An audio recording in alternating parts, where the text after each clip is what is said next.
The important thing to know about bipolar disorder is it's deadly. 15 to 20% of individuals with this condition will eventually commit suicide. So it's very important to identify it earlier and treat it properly. One of the common mistakes that's made in the United States is to diagnose the person as being depressed at the time they're in the doctor's office.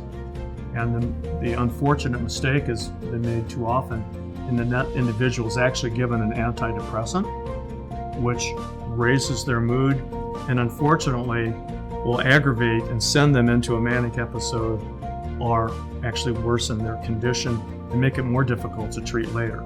So it's very important to get an accurate diagnosis. If you don't know what you have, how do you effectively treat it?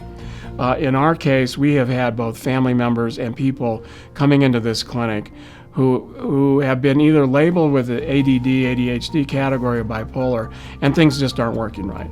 And when they've come to CereScan, we have, in many, many cases, been able to give a very definitive diagnosis, sometimes more than one thing, but allowing the doctors to take a look at the magnitude of the issue, such as bipolar.